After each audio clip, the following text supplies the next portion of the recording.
Жергиликтүү бийлик органдарында иштегендер, айрым өттөн, акимчиликтен, губернаторларда иштеген кызматкерлер, ошол жетекчилери, ар бириңиздер кылган кызматка жооп беришиңиздер керек.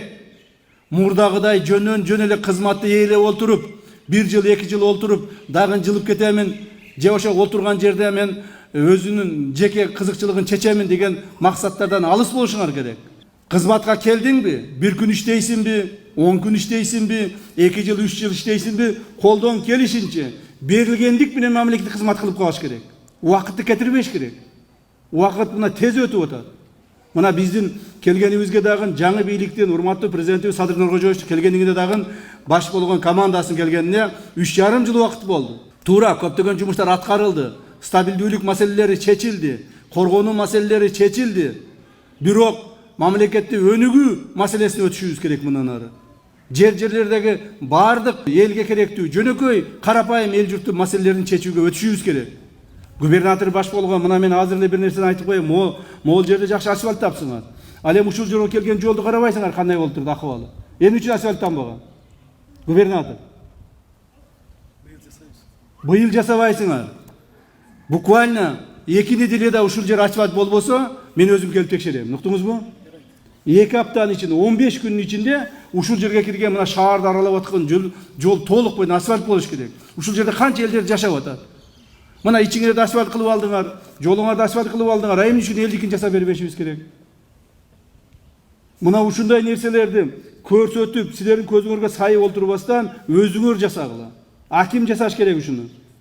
Ушул губернатор жасаш керек. Облустук жетекчилер жасаш керек ушуну. Жерлерде ошол жергиликтүү бийлик органдарынын туура эмес же болбосо жакшы иштебеген негизинде элдин көп нааразычылыктары пайда болуп атат. Муну биз туура түшүнүшүбүз керек. Жогорку бийлик органдары президентибиз баш болуп күнү түнү иштегени менен ылдыйкы слойдогу ушул орто жана ылдыйкы деңгээлдеги чиновниктер иштебей атасыңар. Эгерде иштебесеңер жоопкерчилигиңер каралат. Иштебесеңер орунду бошоткула, элге кызмат кылам деп чуркап иштейм деген адамдар келип иштеш керек. Жөн орунду кармап олтуруу болбойт. Укук коргоо органдарынын жерлердеги башкармачылыгы. Мына ушул эле Жалал Абад облусунун жаңы начальник УВД келдиңиз, туурабы? Сиз полковник Асанов, Жалал Абад облусунун прокурору, Жалал Абад облусунун ГКМнын башчысы, так бардыңыздар.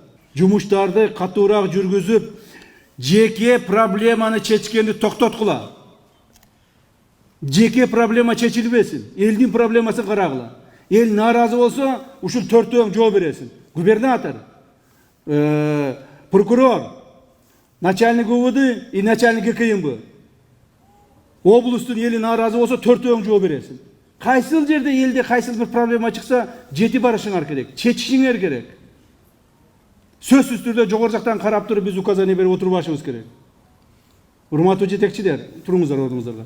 Урматтуу жетекчилер, мына ушул маселени катуураак өзүңөргө алгылагын. Урматтуу эл журт, айрыкча биздин ветерандарыбыз, маалыматтарды бизге берип туруңуздар. Кайсыл жерде эмне жасалбай атат? Туура эмес жасалып атат. Ошол жергиликтүү бийликтин жетекчилери туура эмес мамиле кылып атат, бизге айтып туруңуздар. Биз аткарууга милдеттүүбүз. Президентибиз дагы алдыбызга ушундай тапшырманы коюп атат. Жерлерге барып, элдин алдына сулуу көз болуп керне бербестен, элдин проблемасын чечкиле деген тапшырманы коюп атат. Элдин проблемасын чече албайбы? Ким болсо дагы жумуштан кетсин деп атат. Элдин проблемасын чечкен адамдарды алып келели деген ушундай бир тапшырмаларды президентибиз коюп атат. Бирок ошол сөз бойдон калбаш керек. Бул ишке айланыш керек. Аны ишке айланыш үчүн ушул жердеги жетекчилер силер ошону өзүңөр катуураак иштеп чечишиңер керек.